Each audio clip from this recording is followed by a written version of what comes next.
Okay, I've just been doing a lot of soul searching and a lot of thinking. And I might be wrong for feeling this way, and I might be kind of right for feeling this way.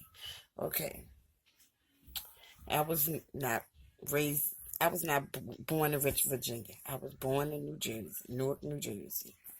Okay, lived in the projects out there. Way up in the sky, we lived in the project. So, my mother was underage. But she had like four of us. Then when we came to Richmond, she had a fifth child. So that made five of us. Three girls, two boys. Okay. So as time went on, she got worse and worse. So once we finally settled down and moved actually to Richmond, relocated to Richmond, things got bad. Got real worse. So when we was coming back and forth, we had people in our life.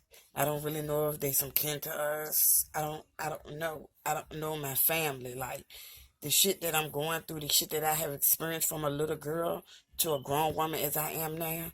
Family, I refuse to believe that family would treat you like that. Um, so we moved to Richmond, and then once we moved to Richmond, it seemed like things got worse, and we ended up in the state. And never mind you, let me rewind it a little bit. My grandma is black and Indian. Her brother is Indian and white. So, the more I read into these racial things that's going on in the world, I started to think about the household that I lived in. I never had a childhood. By the time I was 6, I was pulling a chair up to the sink washing dishes. By the time I was 9, I was washing clothes, ironing clothes, and cleaning up house like I was a slave. Like when I really, really sit back and think about this stuff, it's really real. Was I created from incest? Because I can't understand why was I the only one being mistreated? Why was I the only one painted to look like a bad person when I really wasn't bad? I probably was a little mischievous, and I probably was doing a lot of stuff for freedom.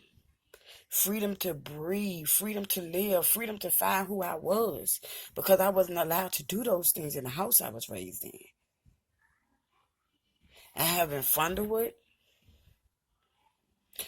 I don't even really think my sister, if she loved me, I can't tell, because the way she treated me as a child, as everybody else treated me, she chose to treat me the same way too. And me and her was raised up in the same house. So I love my sister, but my relationship is real thin with my sister.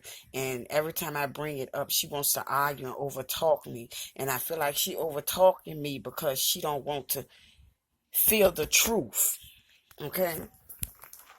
She don't want to feel the truth of the things that happen in that household. And the things that really happened to me, because she was treated royalty.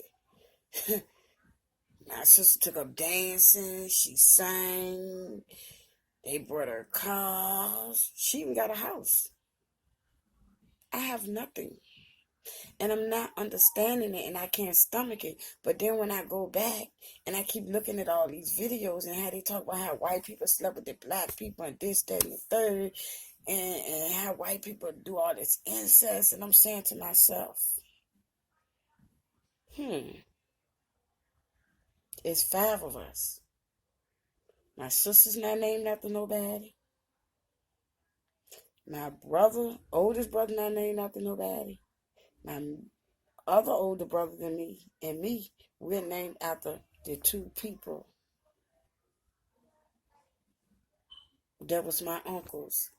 Well, my brother's named after my uncle. His middle name is Curtis, okay? And me and my cousin, she's deceased. We both got the middle name Lee, Lee. So I'm sitting here, keep looking at all this stuff and all this incest and all this incest. Then I I can't understand how the relationship that I had with this uncle as I got older, like, yeah, as I got older, like, get in trouble in school. My aunt wouldn't come. She'll discipline me in the house and embarrass me in front of people, but she never came to the school, and I never understood why. But my uncle would come to the school. If I was sick, he would come to the school. I had to go to the hospital one time and get a ring cut off my finger. He took me. I had a cyst. They had to be removed. He took me. Like a lot of things, he was active in my life more so than his own kids' life. And I didn't understand, and I still don't understand it. As the years got on and as he got older, I think he became weak and scared of his kids. And his wife, she was just so nasty to me. Like, anything that her son did, he didn't get to beat, and I got to beat. I was the type of child, if I found a penny on the floor, I would pick it up and give it to you. I was a yes ma'am, no ma'am, thank you ma'am. Real respectful little child. I was a little sassy too. It was a little twist on it, but we act out when we being mistreated. That's what you do. So, as the years went on, I can remember get ready to go to school, and I couldn't go to school. I couldn't go to school because the cousin that I was his parents, and he was under me, like a year under me. I couldn't go to school because they couldn't handle him. They couldn't handle none of their kids, but they abused me. I didn't understand that you should abuse your children. They was the bad ones. And I couldn't go to school because the daycare that he was going to, which was our church, they couldn't handle him because he was out of hand. This boy was out of hand. And I got held back because I was sent to daycare with my cousin when I was supposed to be in school getting my lesson. Then they used to take my clothes that was given to me by the lady. Well, I call her auntie.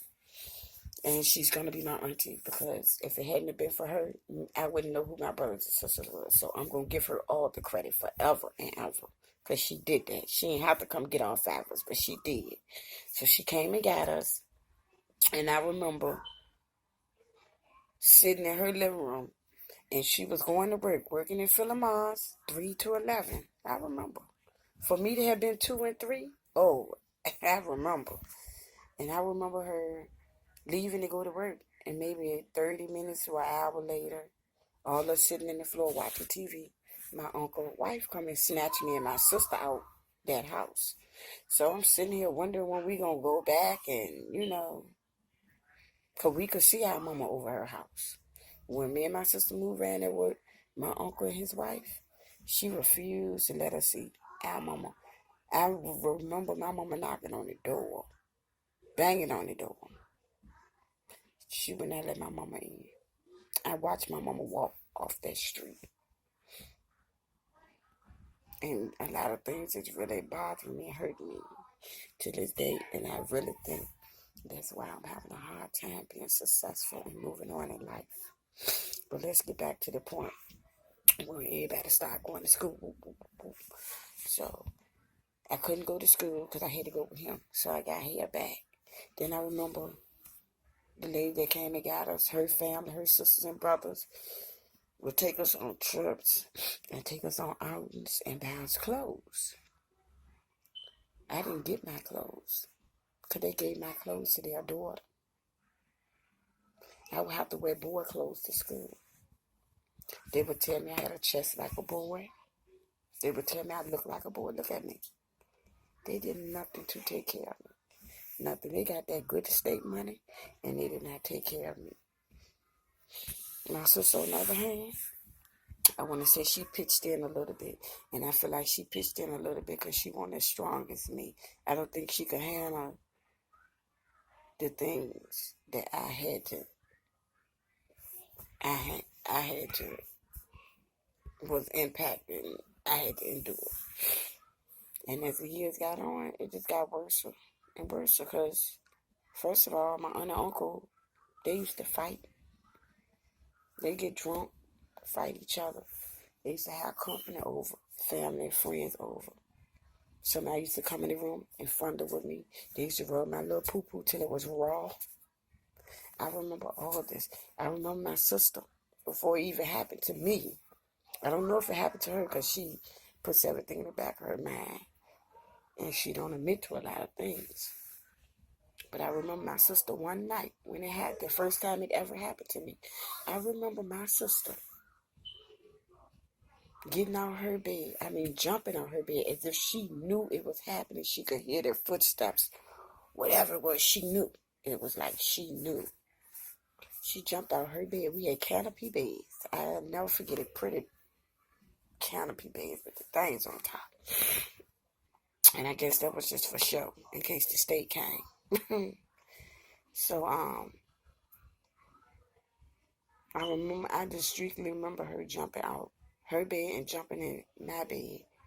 And I remember her pushing me to the end of the bed. She didn't get in my bed and lay beside me.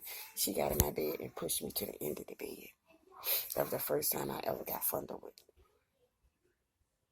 I mean, fondled with me to my pussy was wrong. Excuse my French. Okay? That was the first incident.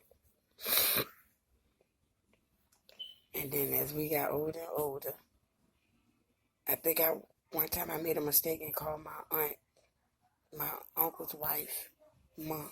She looked at me with this evil eye, and she shut me down. Any self-worth I had, she took it. And she looked at me real nasty and evil. I'm not your mother. You call me Aunt Vivian. But she had a niece. They called her Ladybug. Same age as me. So, as we got older and older, things for me really, my best and my most relief was me actually just sneaking out the house when they would sleep. They would take naps when they get off work from Philomon's. And when they go to sleep, I would, wander off and go into the neighborhood to have me some fun. Because everything I did, I had to take my cousin. If we went to go to my grandmother's house, he had to come with us. It was like he was the FBI, might as well say. Everything we did, he could go back and tell his people, his mom and dad. So as we got older, we would get things for Christmas. But my stuff would get broken. Or they allow him to take my stuff and give my clothes to their daughter. So this went on for years and years. Like I said, by the time I was 6, I was washing dishes. By the time I was 9, I was washing clothes and ironing them. I can remember on school nights being woke up sometimes 2, 3 o'clock in the morning. And like I said, my aunt and uncle used to drink and they used to fight. It eventually stopped, but they did used to fight. And their kids started getting high. And I'm talking heavy drugs. So the kids started getting high. And they would wake me and my sister up in the middle of the night, mostly me. And if their uniforms weren't washed, had to wake up in the middle of the night, wash the uniforms, the kitchen won't clean. Had to wake up in the middle of the night and clean up our kitchen after their children went in their kitchen and dirtied the kitchen up. I guess after coming home on their high binges. And I remember them waking us up, waking me up mostly, and having to sit up and wait for the clothes to wash and then put them in the dryer. Then, if that was like maybe, an hour to do that, 30 minutes, 15 minutes to wash, 45 minutes to dry, whatever. And then, if their uniform was wrinkled when they got it out the dryer, they re-woke a nigga up. Nigga was ironing. A nigga was ironing.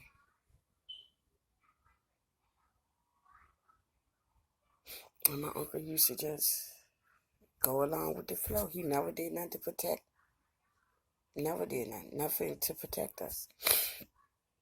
So my aunt and uncle, they're getting good money from the state. I get a beating for going in the refrigerator, getting a cookie because I was hungry.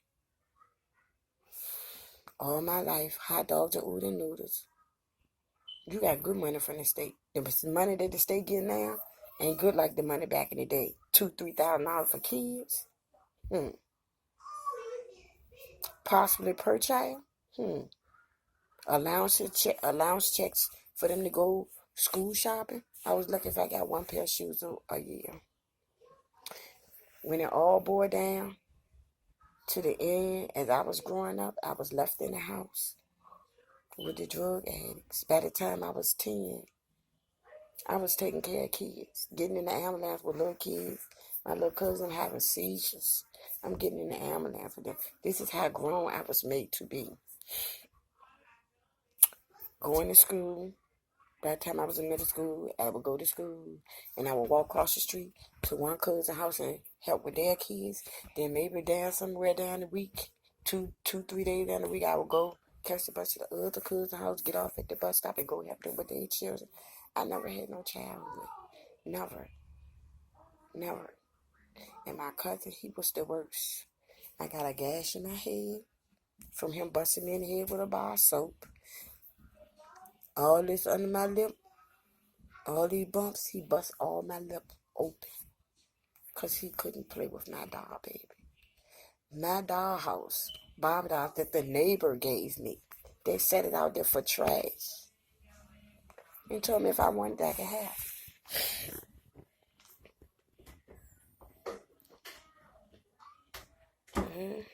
I've been through a whole lot of stuff. And then, my cousin, he used to steal. He used to go outside and talk junk to people till they want to fight and kill him. And who had to go out there and defend him? Me. I always had to defend this family from getting their life killed, from stealing drugs. I always, some type of way, had to defend this family. And they did nothing to defend me, to support me, nothing. Everybody got houses, everybody got cars. Look at what I live in. Look at how I'm living. It's mine. It's definitely mine. But I feel like they did me so wrong that this curse is stuck to me. And I can't shake it. I can't get rid of it. And it's really taking a toll of my life. I didn't scramble this hard raising my kids by myself. Now I'm just struggling. Surgery after surgery. To the point my legs and my body is not the same. And I cannot get a hand up. I can't get anything. And you know what's so crazy? My grandma told me this was going to happen. I had watched them cash in insurance checks from my mother and grandmother died. And never once did they see, was we good? Not once. Huh.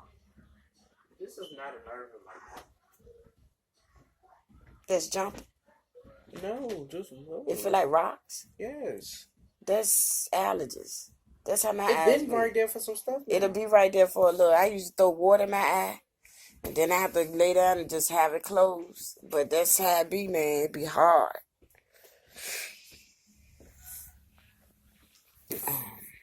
Yeah, like I was saying, I just used to do a lot of rebellious things. And it was just because I was looking for not attention. Somebody to just go the extra mile for me. Somebody to care. Somebody to love. Somebody to defend me.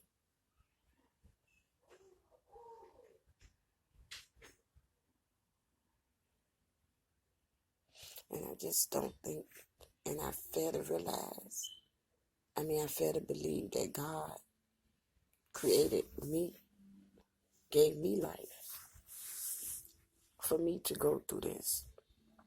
So, it's hard for me to intake, and it's just been weighing on my soul so heavily. And I just don't know what to do but to keep talking and talking, recording and recording. But anyway, and like I said, as a child, that's where we went to go live at. And I remember getting beatings. I remember writing in a book just to clear my thoughts, and they read the book. I might was wrong for calling my cousin a fat ass, and I might was wrong for calling my aunt ugly and calling her James Brown. But nobody never thought about how they hurt me. And the only way I could get my anger out was to put it on paper. And they violated my privacy and read what I was writing in my notebook for me. And they violated it. And I mean, she beat me. She beat me till I thought my hand was broke. I'll never forget it. We had a black leather chair in our room. I remember one time she beat me before church. I remember her cussing us out before church. And when we get to church, she would sit us with this lady that used to pinch us and pull our hair. I remember sitting in my room, waking up out my sleep, sitting in my room. And I didn't come out the room because I heard my uncle's wife on the phone. And she just kept saying that little bitch, that little bitch. So I guess whoever she was on the phone was asking her who she was calling a little bitch. And kind of found out it was me. Ain't Jay down there? Yeah. So why you tell me somebody at the door? I didn't say no one at the door. What you say? Nothing. I'm for real. I didn't say nothing. What did you just say to me? Can I get my Nintendo? That's what I said. Then you did say something to me. Did you or didn't you say something to me? I did. Okay. Get your Nintendo. I'm going to need y'all to think before you speak. Make it sound clear and understandable. And don't lie about what you say, because the truth shall prevail.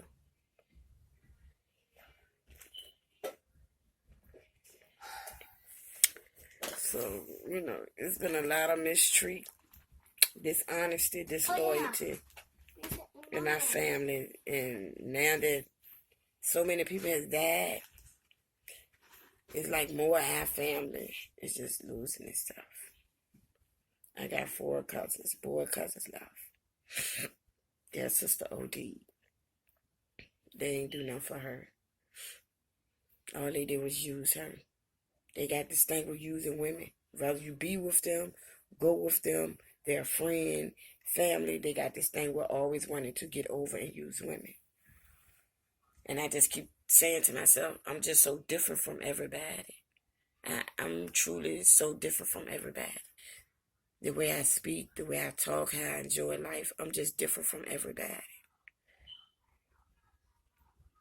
But I just can't stomach why with people I was raised up with, in the house with them since I was 2 years old, raised up with, supposed to have been adopted or whatever by their parents, left in the wheel and everything. Why am I getting treated like this? So now my uncle, he done got sicker, and he was on hospice. 15% of his heart was working, and he wasn't getting proper oxygen to his brain. So, he wants everybody there, and me, like a dummy, I'm right there. Whenever I got transportation, I'm right there, falling right by his side. I don't know what he had over me, but that was my uncle. And he's sitting there talking about buying his grown 40 going on 50-year-old son, if he ain't 50, some shoes. And he always told me since I was a little girl, he had me and my sister and my brothers in his will, because he called me girl. I don't know why, but that's what my uncle called me, girl.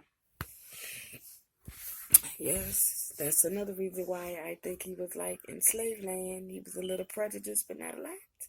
Girl, why would you call your niece girl?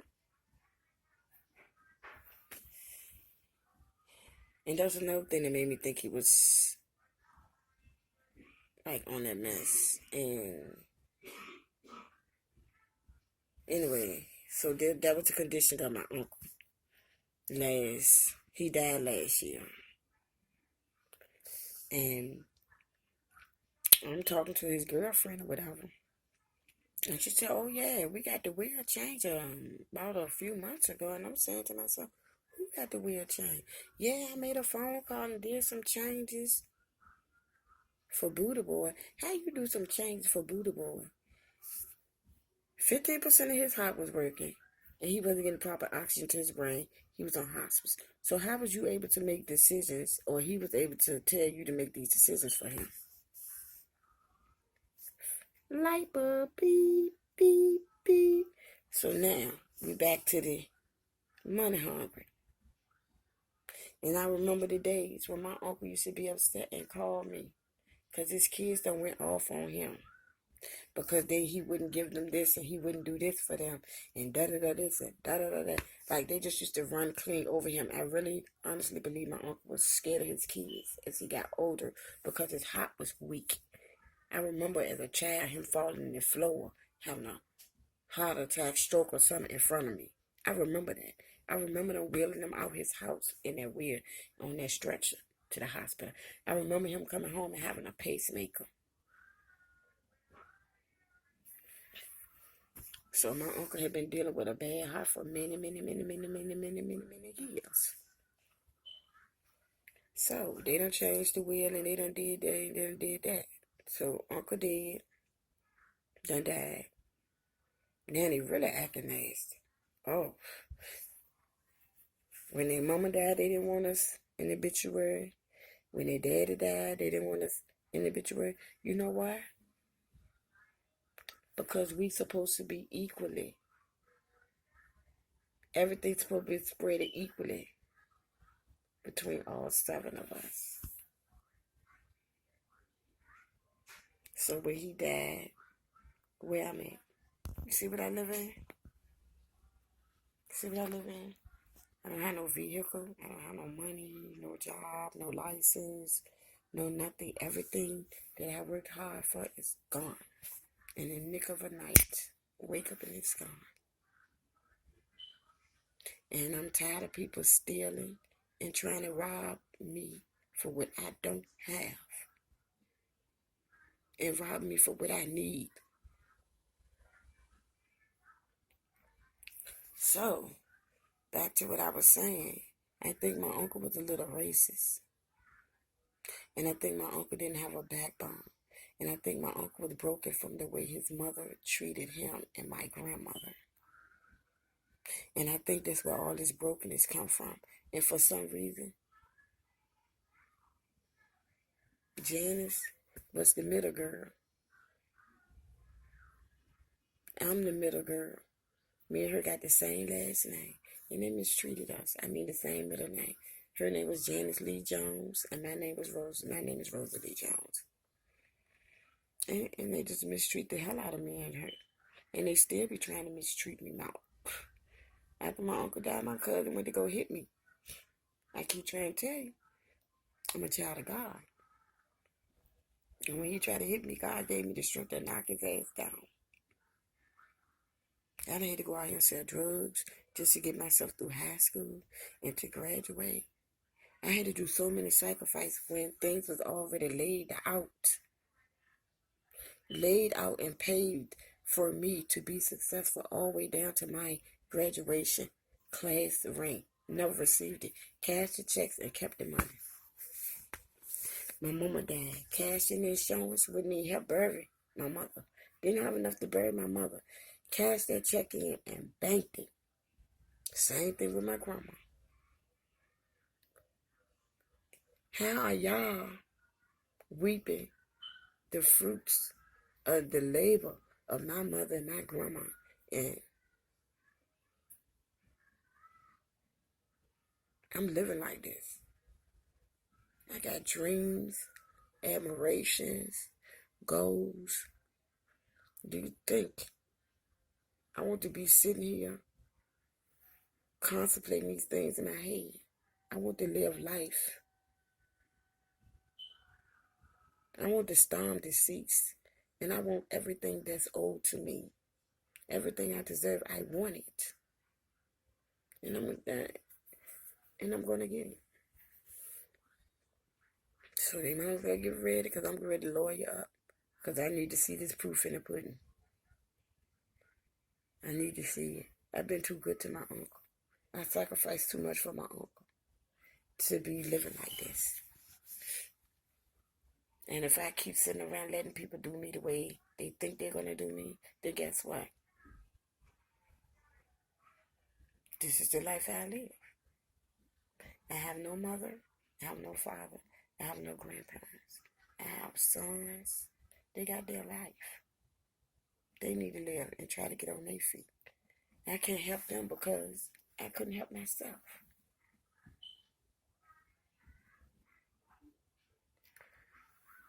But my future was paid for me. It was paid for me.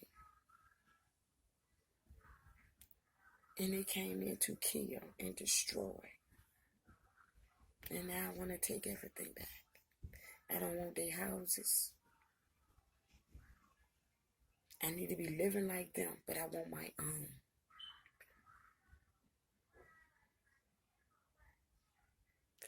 When I say I want my own, everything that my uncle had for me, I want it. Because the way I was raised in that house and the way I was treated, I want my 10 acres and a mule. Because I was the ugly duckling with this Cinderella face. There was the maid, the babysitter, the caregiver, the sacrificer, the loyalty. I was all that. And I feel like I need to capitalize off.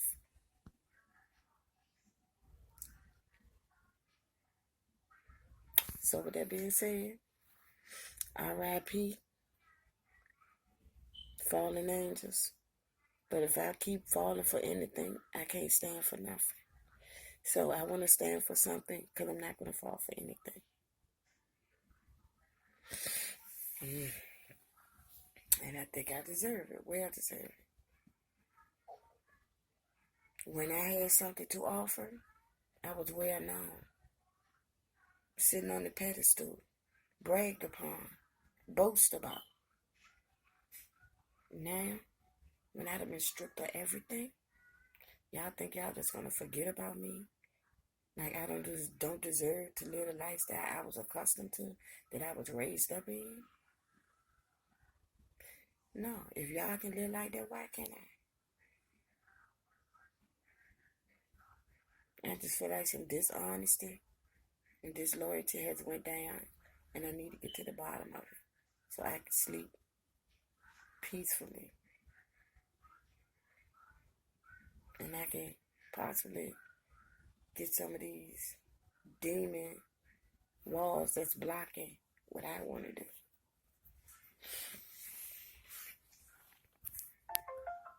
Fair is fair. And I got the paper that says he raised Shelley and Rosa Jones as his own kids. It's in there. And I want to capitalize on it. I don't want to argue. I don't want nothing dragged out long into court. I want them to be truthful with themselves and give me what I deserve.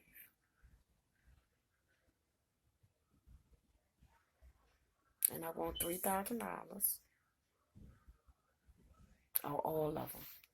3 out Greg, 3 out Mike, because I went and took care of his kids. Mario was there for his kids. Janice, she deceased. And Greg, I want $3,000 on all of them. And Miss Clara. I want an antique car. And I want a car I can drive. That's all I want. I ain't asking for no whole lot.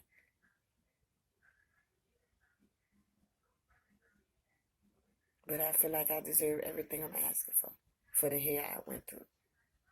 I done been put out the house. I gave her my apartment to go help my uncle daughter, the one that's deceased. She OD'd off drugs.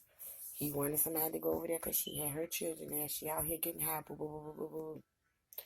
I goes over there. I get put out because I won't give her my check. I still got to live. I got my own kids to take care of. Bills around here need to be paid. Not only that, their bills were so fucking high because ain't nobody never paid none of that. Make no sense. They ran their mama shit up when she died and everybody else shit up. That's the first time he put me out after I gave my apartment up.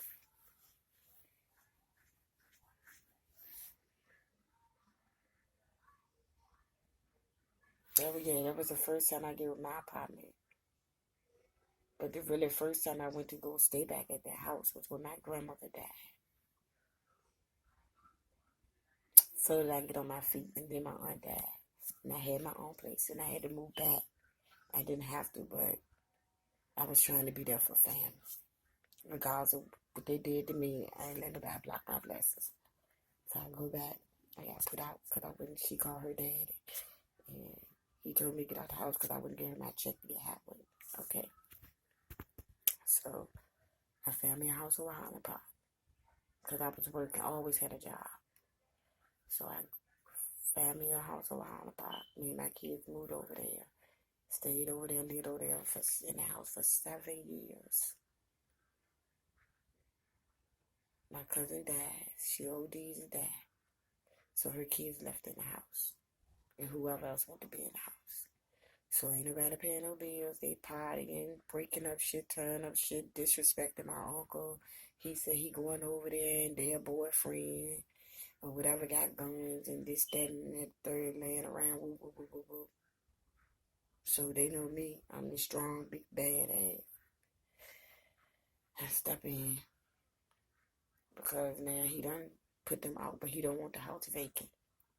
So he called me, cried, girl, I need somebody to go over there and take care of that house and keep the upkeep on that house. The children are tore up. I don't know what needs to be done. It's just so bad over there. I don't know what needs to be cleaned.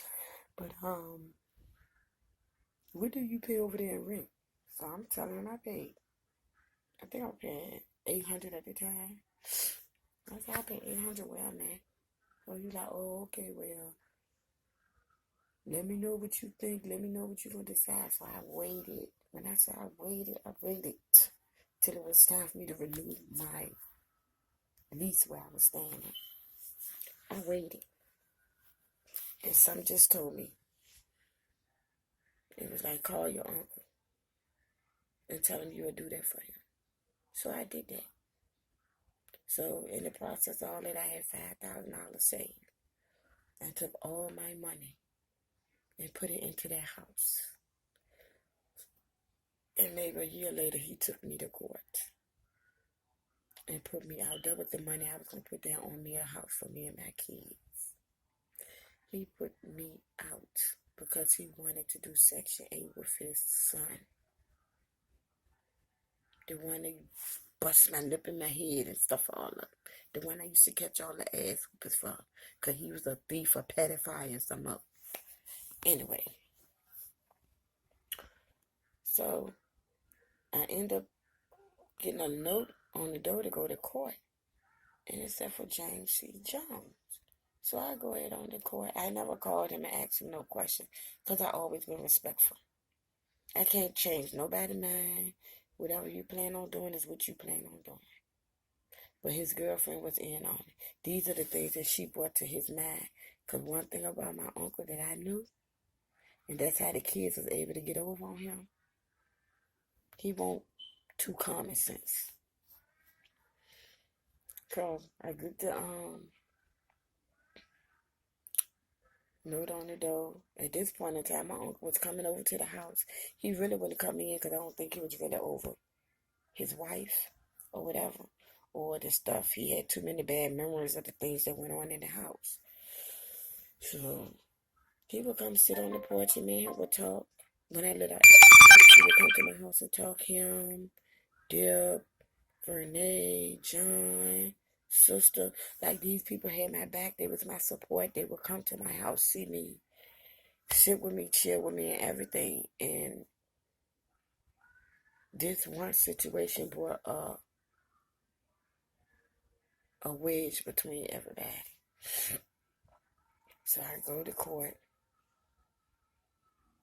and the judge asked my uncle, "Why you putting her out? Why you want your house?" I have no reason, Judge. I just want her out of my house in 10 days. A 4-bedroom house.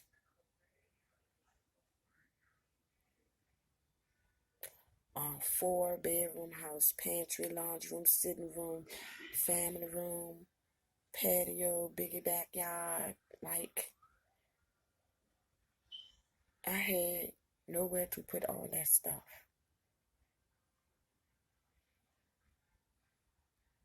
So, I called my sister and I told her what was going on. And I know my sister didn't want me at her house. But she went on and did it anyway. And I think she did it for the spite of the kids. And I appreciate her for everything she ever did for me. So I can go over there.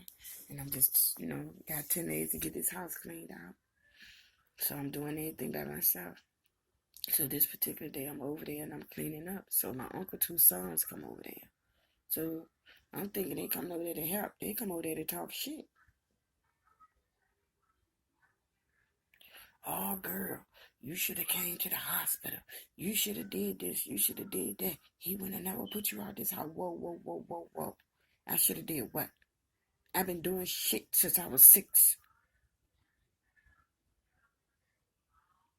I've been doing shit since I was 6. I didn't have no vehicle to get all the way out Chippenham. And I also was waiting on one of his sons to come give me a ride. When he was going, he's supposed to take me with him. So I got real heated and I'm ready to kill up some shit. Like, yeah, I was that bad bitch. Evil, crazy, nasty, mean bitch because of these people.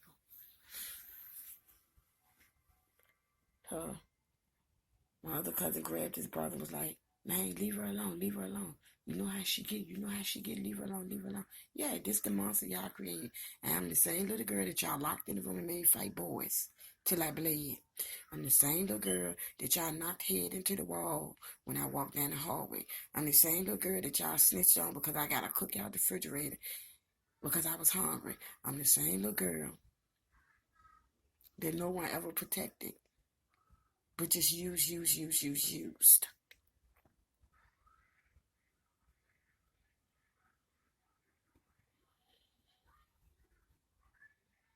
So as I got older, I started jumping out windows and sneaking off to the projects. It was just a relief to get away from that house. And this particular friend, me and her had been friends since kindergarten. And I think we became close because she was going through things at her home just as well as I was going through things staying at my aunt and uncle's house.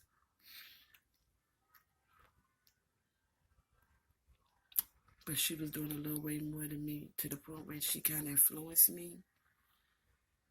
She influenced me a lot, and she was my escape. But a lot of times, as we got older, like teenagers, I wasn't having sex. And this particular, I decided to be grown. Birthday, 15, 16. I got a little crush on this dude. But never mind you, ain't nobody ever told me shit. Ain't nobody ever teach me shit. Not even how to put a pad on. So, instead of me saying no, I didn't know how to say no. Let's backtrack. Somebody in my aunt family, I want to say. I'm not going to say that shit was my uncle. Because my uncle didn't have no family around him. Only family he had around him for real was me and my sister. And his kids that he had with his wife. Most of the people he was dealing with was friends and most of her family. I don't know who it was that was funny with my little poo-poo. I think that had something to do with me saying no. So I just let the boy do whatever he wanted to do with me. And I thought that was love. I thought that was him really liking me. So my first time having sex, pregnant. And I hid it for a while. I hid it for a long time.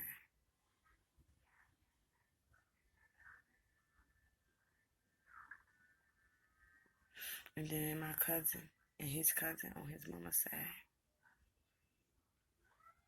for somehow they found out at 3 o'clock in the morning, I was put out the house because they found out I was pregnant. I had nowhere to go. I'm from Jersey, no family. Only family I seen was her family, their friends. Where was I going? I was forced to have an abortion. I was good enough at the age of 6 to take care of a whole house full of people, but I wasn't good enough to have my baby.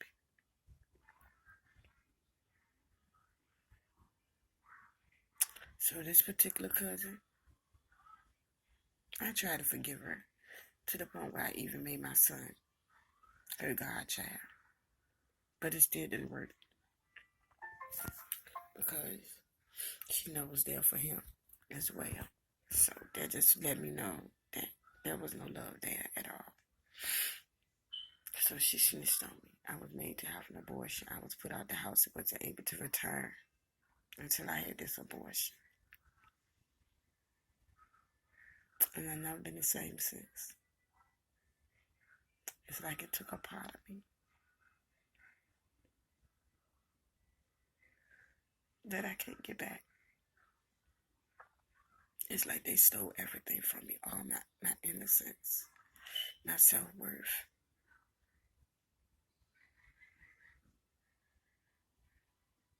They did so much stuff to me, I don't even know how I'm here today.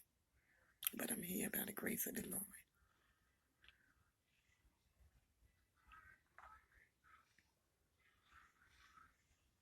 I don't know. Maybe I wasn't a seed that's supposed to be born. Maybe I was just that big of a mistake. Then that's the type of shadow that I have upon my skin for people to mistreat me, dog me, and use me.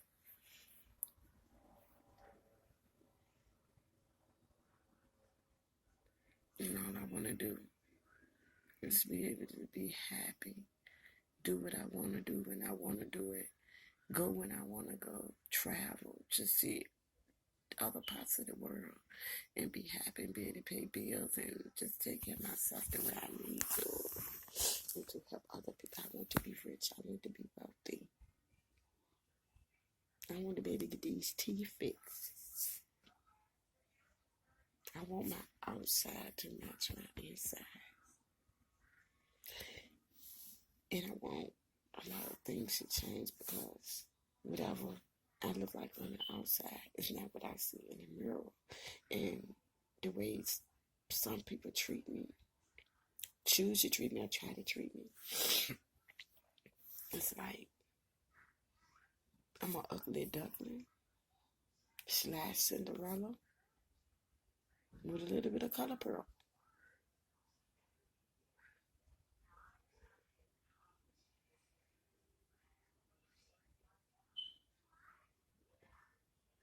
I just want to be happy. And I think it's wrong that somebody else is reaping the benefits of death. Money, hunger, off death, waiting on people to die so they can collect their riches.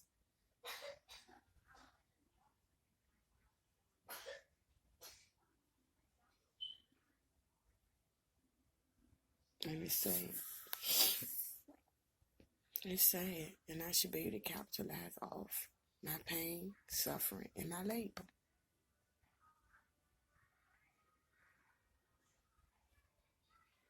Nobody's gonna ever love me. I'm gonna always have to fight for what I want. I'm alone 99% of the time, other than my kids and kids that I raise and kids that I babysit. I don't have no normal life. that was blocking me, blocking my way. I needed to be removed. No one should have to live like this. I'm just tired. I want to be happy. I want to be married. I want to buy a house. I want my own businesses. I want to help. I want to give back. I want to make a difference in the world. I do not want my life to be in vain. I don't want to die off this earth, even though I don't have the best children, but I don't want to die off this earth, leaving my struggle to them. I don't. Everybody deserves a fair chance. And I think my kids deserve a chance.